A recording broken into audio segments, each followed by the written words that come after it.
When you compress your eating into a single focused window, a protocol often called OMAD, or 1 meal a day, you aren't starving. You are flipping a switch that most modern humans have never touched. Imagine a warehouse where delivery trucks never stop arriving. The manager is screaming, boxes are piling up, blocking the exits, and the roof is leaking because no one has time to fix it. This isn't just a metaphor. This is your body on 3 meals a day. Now, imagine what happens when you finally lock the doors and stop the trucks. For the first time in years, the cleaning crew comes out. Today, we are looking strictly at the physiology of what happens when you stop eating. We're going to walk through the 23-hour timeline, hour by hour, so you can understand exactly why waiting for that one meal might be the single most powerful decision you make for your health. Let's start the clock. First hours 0 to 4. The clock starts the moment you put down your fork from your last meal. For the first 4 hours, you are physically full. Your system is flooded with energy. Your stomach is churning, breaking down proteins into amino acids and turning carbohydrates into glucose. This enters your bloodstream, and your pancreas responds by releasing insulin. Insulin is the key player here. You need to think of insulin as a one-way valve. When insulin is high, energy flows into your cells. It is impossible for energy to flow out. As long as insulin is circulating in your blood, your fat cells are locked vaults. You cannot burn body fat in this phase. It is biologically impossible. During these first 4 hours, your body is prioritizing immediate energy. It uses what is in the blood. If there is excess, and in a modern diet, there is almost always excess, insulin takes that extra sugar and packs it into the liver and muscles as something called glycogen. Think of glycogen as your wallet. It's easy cash, accessible but limited. You feel fine here. This is normal, but nothing special has happened yet. Hours 4 to 12. Now we move into the zone where most people give up. Around hour 6 or 8, your blood sugar begins to normalize. The massive influx of energy from your meal is gone. The warehouse is quiet. The insulin, that busy manager, starts to clock out. This is where your brain sends a signal. Hey, the easy cash in the wallet is running low. This is ghrelin, the hunger hormone. It spikes. You feel that rumble in your stomach.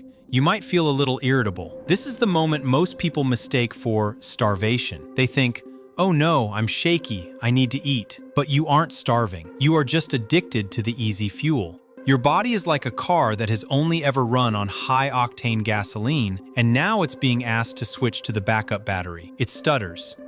If you push through this, a fascinating shift occurs. Your liver realizes no new food is coming, so it opens up the glycogen wallet. It starts breaking down stored sugars to keep your blood glucose steady. You aren't losing muscle.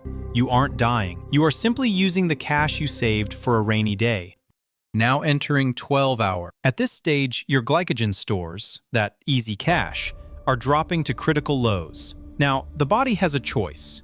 It can shut down, or it can unlock the vault. Since you are a survival machine designed to hunt for days without food, your body unlocks the vault. Insulin drops to its lowest baseline level. This is the signal your biochemistry has been waiting for. With insulin out of the way, the enzyme hormone-sensitive lipase activates. This enzyme is the key that unlocks your fat cells. For the first time in perhaps days or weeks, your body begins to draw energy effectively from your adipose tissue. You are no longer running on the bagel you ate yesterday.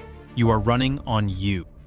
Hour 14 to 16, fuel change phase. Between hour 14 and 16, the feeling of the fast changes completely. The hunger pangs usually vanish. Why? Because the fuel supply is no longer fluctuating. When you rely on food, your energy is a roller coaster. When you rely on body fat, your energy is a steady, flat line. You have tens of thousands of calories of fat stored on your body right now, even if you are thin. That is a battery that can run for weeks. As your body breaks down fat, the liver converts these fatty acids into ketones. This is crucial for your brain. Your brain cannot burn fat directly. It needs glucose or ketones. And it turns out, the brain loves ketones. Ketones are a superfuel. They burn cleaner than glucose. Glucose creates a lot of metabolic smoke, what we call oxidative stress, when it's burned. Ketones burn clean. They produce more energy per molecule with less waste. This is why around hour 16,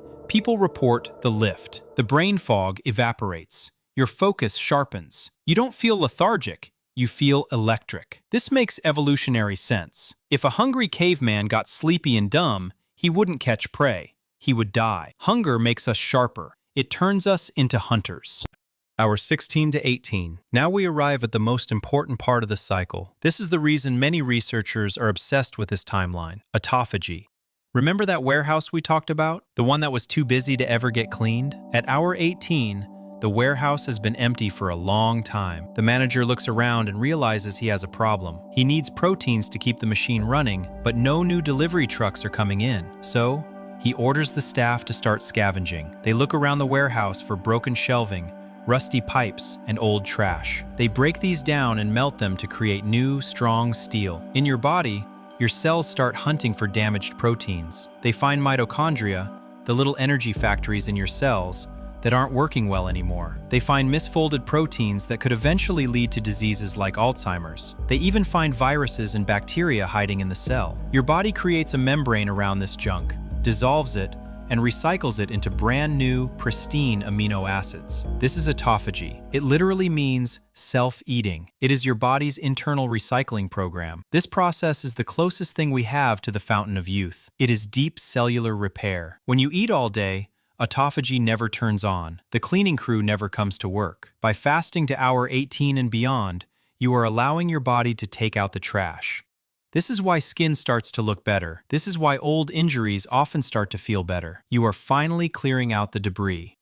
Hour 20 to 22. Now the skeptics will say, but wait, if my body is eating itself, isn't it eating my muscle? This is the most common myth, and it is physiologically backwards. At hour 20, as you get deep into the fast, your body releases a counter-regulatory hormone to protect you. This is human growth hormone, HGH. Studies show that during fasting, HGH can spike by 1,300% to 2,000% or more. HGH is a muscle-sparing hormone. It acts like a force field around your lean muscle tissue. It tells the body, burn the fat, but do not touch the muscle. We need the muscle to go hunt. Your body is incredibly smart. It is not going to burn your furniture, your muscles, to heat the house when you have a shed full of firewood, your body fat, right outside. It burns the fat first. This unique combination, high HGH and low insulin, is a state you rarely find in nature outside of fasting. It creates an environment where you preserve muscle while stripping off fat rapidly. Hour 23. You are now approaching your eating window. Your body is primed. Your insulin sensitivity is through the roof. Think of your cells like a dry sponge. A wet sponge can't soak up any more water. That's a cell that has been fed all day. But a dry sponge, a fasted cell, is ready to absorb. Your digestive system has had a 23-hour rest. The inflammation in your gut lining has had time to settle. The bad bacteria in your gut, which thrive on constant sugar, have been starved back, while the resilient good bacteria remain. You are running on pure fat. Your brain is lit up on ketones. Your cells have recycled their waste. Your growth hormone is peaking. You are not weak. You are optimized. Now the clock hits hour 23. It is time to eat. This is where many people fail. Because your body is so absorbent right now, what you put in matters twice as much. You cannot treat this meal like a reward for suffering. You have to treat it like building material. If you break a 23-hour fast with a pizza and soda, you are flooding a sensitive system with garbage. You will crash hard. The massive sugar spike will cause an exaggerated insulin response, and you will end up feeling tired and bloated. You need to continue the logic of the fast. Step 1 is the foundation. Start with protein, high-quality protein, steak, eggs, salmon, chicken. Your body is desperate for amino acids to rebuild the structures it broke down during autophagy. This is where the muscle repair happens. Step 2 is the energy. Add healthy fats, avocados, olive oil, butt, nuts. Since your body is already in fat-burning mode, eating fat keeps that metabolic machinery running smoothly. It keeps your insulin response moderate. Step 3 is the micronutrients. You need volume. Since you are only eating once, you can't get your potassium and magnesium from small snacks. You need a large volume of vegetables, leafy greens, cruciferous vegetables, fermented foods like sauerkraut. These provide the minerals that prevent cramps and fatigue. When you eat this way, nutrient-dense and high satiety, you will find something surprising. You get full fast. Your hormones, leptin, which tells you you're full, and ghrelin, which tells you you're hungry, are finally communicating properly. You stop when you are nourished, not just when you are stuffed.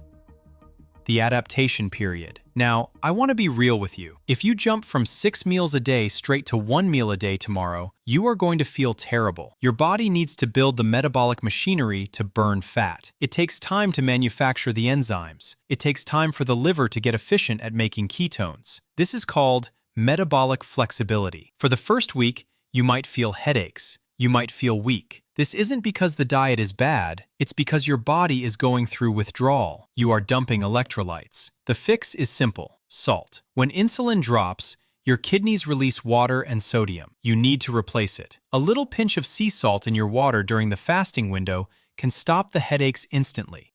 Don't rush it. Push your breakfast back by 2 hours. Then 4, then skip it, then push lunch back. Ease your body into the water. Don't just dive into the deep end.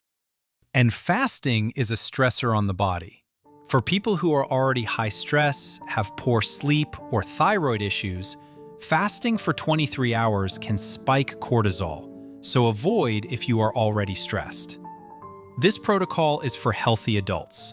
Do not attempt this if you are pregnant, nursing, have a history of eating disorders, or are taking medication for diabetes or blood pressure without consulting a doctor. We live in a food environment hostile to our biology, designed to make us fear hunger. But hunger isn't an emergency, it's a signal you can control. Beyond the weight loss and time saved, OMAD gives you freedom. You stop being a slave to your blood sugar and return to the ancestral rhythm. Hunt, feast, rest. You aren't starving, you are thriving. You are finally letting your body heal. If you try this, let me know below. Did you hit the wall at hour 12 or feel the energy at 16? I'll see you in the next video.